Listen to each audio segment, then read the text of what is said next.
Well, look, I'll tell you one thing about sanctions. First of all, I don't want people to think that sanctions are the way through which we engage in the region. We engage through assistance, political engagement, and cooperation. Now, the sanctions, especially the Western Balkan sanctions, are really directed at fighting corruption. So if you look at the global Magnitsky sanctions, those really were about fighting drug trafficking, arms trafficking, and money laundering. Additionally, the other ones, especially the ones that were announced in Bosnia, really are about corruption. So this is how people should look at the sanctions. It's not about choosing political winners and losers. It's about fighting corruption. So I'll leave it at that because I don't want to have people think that my visit to the region is about imposing sanctions. It's really about political dialogue.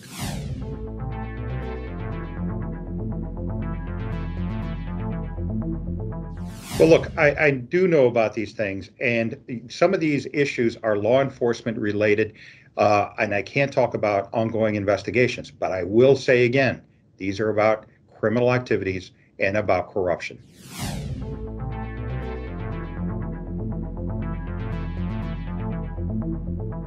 Well, I wouldn't say that there's no reaction. I would say that we, along with our European partners, are constantly pressing the government to do reforms that open up the political space, that press them not to attack civil society, and press them to make sure that the conditions are right for independent media and for opposition figures. So I wouldn't say that there is no discussion about this. And in fact, it's not just us. And what you're saying is not my opinion, and it's not your opinion. There are several credible independent organizations that have pointed that out. So it is something that Serbia needs to bear in mind as it moves forward in its efforts to join the European Union. But I also want to say one more thing. Now, it's not about the United States or the European Union tolerating it. It's about we don't choose the political constellation of your countries. We don't choose the leadership. That is what the voters do. So it is something that the voters have to look at. It's not a problem for the United States to resolve. It's a problem for the voters to resolve.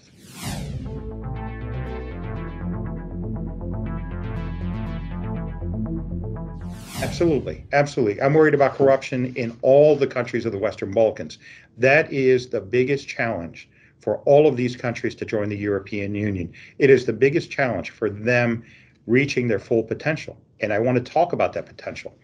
The Western Balkans right now are the fastest growing part of Europe economically. They have tremendous capacity, potential for everything from energy to transportation, shipping, IT, and even tourism and entertainment and filmmaking. There is enormous, unlimited potential almost. They have great universities. They have tremendous capacity for entrepreneurial development. What's stopping them from reaching an even greater capacity is corruption.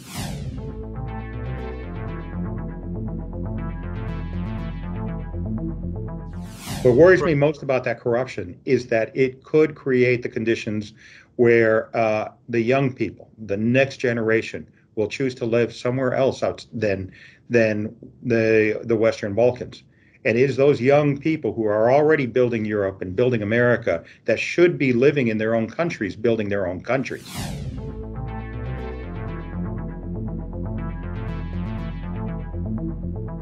Well, look, I'm worried more about the lack of voter participation. Uh, I would say that Serbia's greatest challenge is motivating its young people to vote. So that is the biggest problem that we face together in Serbia, is to get people to have their voices known.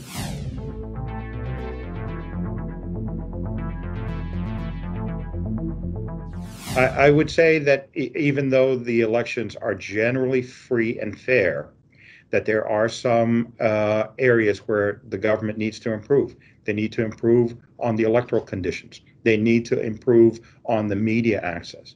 But by the same token, the opposition has a role to play. We were very unhappy with the boycott. We thought the boycott deprived people of opportunities to choose from a variety of voices in the political spectrum. So